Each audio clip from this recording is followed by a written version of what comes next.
G'day everyone and welcome to my coverage of the 2026 Newport Railway Workshops Open Days. We're going to take a look at everything that was on display at this spectacular event.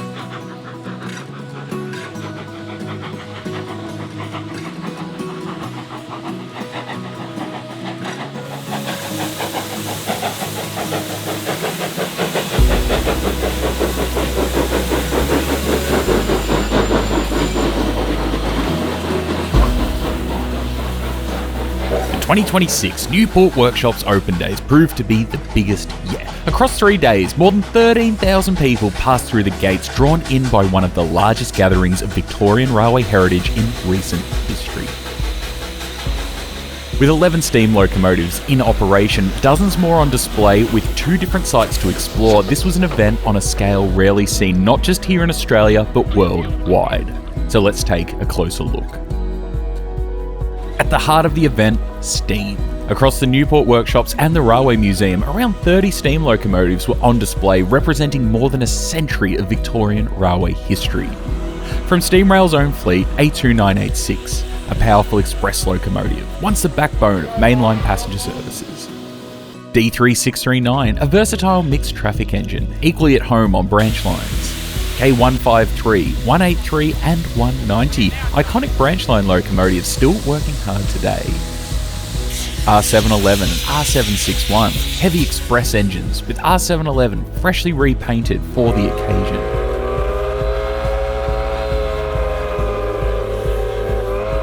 And Y112, built in 1892, now 134 years old, returning to operation for the first time at the Open Days in 4 years.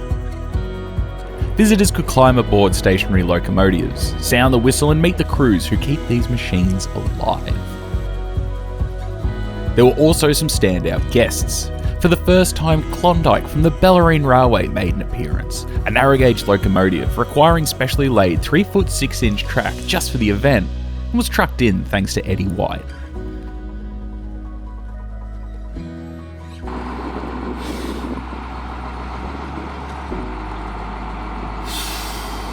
From the Victorian Goldfields Railway, K160, which returned to steam after more than a decade under overhaul. Presented in workshop primer, offering a rare glimpse into a locomotive mid-restoration journey.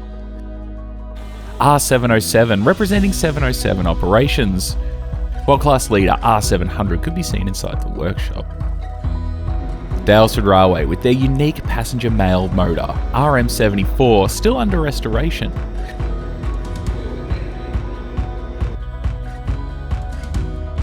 And adding a touch of prestige for the first time at the Open Days, the Royal Train, visiting from Seymour Railway Heritage Centre, with locomotives T378 and A66 from V-Line.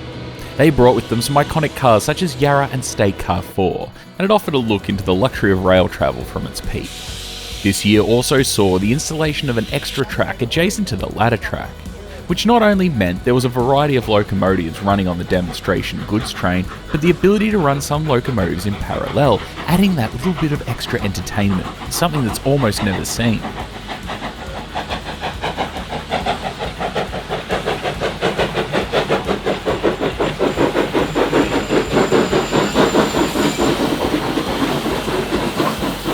And to see steam locomotives and consists passing each other.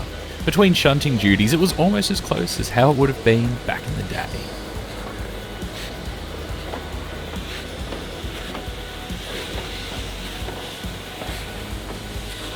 With that, there was also steam loco lineups, like lineup of K classes, with 4 out of 5 now operational Ks in preservation, all looking outstanding with their different paint schemes and proudly displaying their headboards to recognise the work of Steamrail in their restoration work.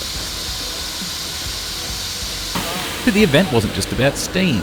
A wide range of heritage rolling stock contraction was on display, like the preserved Tate Red Rattler electric train, classic Hitachi suburban sets, a collection of heritage diesels and electric locomotives.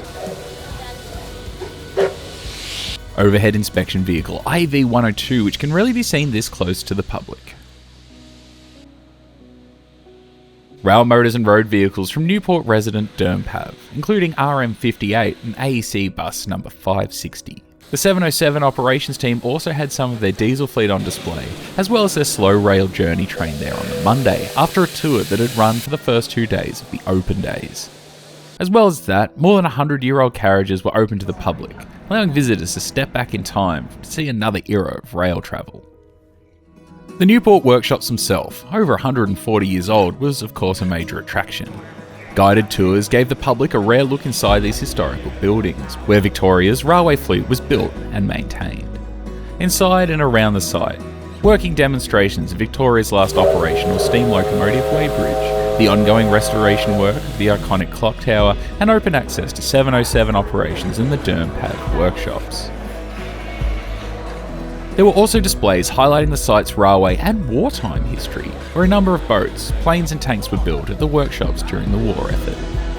The event brought together an enormous range of preservation and community groups, with displays from Steamrail, Mornington, Daylesford, Ballarat Tramway Museum, Yarra Valley and Queenscliff, plus second-hand stalls and the Get the Met book. Then from full-size to model railways, Amra Victoria with their club layout Maryborough, Sunbury Model Railway Club with their detailed recreation of Sunbury, and Trainworld and Paul's 3D covering the retail aspect. To miniature live steam, the Diamond Creek Miniature Railway had their locomotive Joyce also there in steam. Even beyond rail, with aviation displays from the Moorabbin Airport Museum, vintage cars and steam-powered machinery, even live music, face painting and more. The game of Trugo, celebrating 100 years since the sport was first played here at Newport. But one standout for me was the operating steamroller and traction engines, including the 1916 built Cowley from Science Works and Mafra's Golden Roller. Included with entry was access to the Newport Railway Museum. However, due to my commitments on the commentary booth, I unfortunately missed the opportunity to visit this year, but I do have a standalone video on the museum on this channel.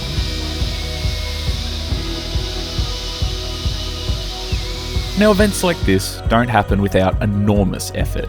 Almost entirely volunteer driven, the Newport Railway Workshop Open Days are a testament to the dedication of Victoria's railway preservation community. It's a rare chance to see these machines not just as museum pieces, but as living, working history.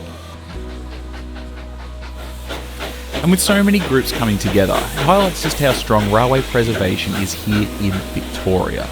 And if you've ever considered getting involved, there's no better time. Because keeping this history alive depends on the people behind it. And there are so many different jobs to help out at these railways. There's almost a position for everyone. Or you can very easily support these groups by becoming a member, or better yet, grabbing a ticket on one of these trains and going for a ride. And I'll leave all the links for the groups in the description of this video.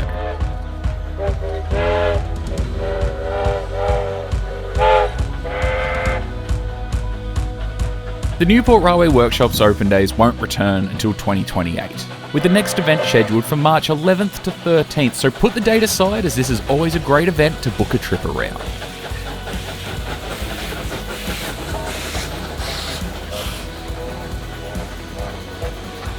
Until then, this has been one of the largest celebrations of railway heritage Victoria has ever seen, and I hope you all enjoyed a look at this year's event. And of course, if you are new here or you're returning and you haven't yet, don't forget to be subscribed so you can keep up to date with all the videos that I have coming out frequently on big trains and little trains alike. Once again, thank you all so much for watching, and I hope you enjoyed this look at the Newport Railway Workshops Open Days for 2026. We'll see you soon. Hooroo!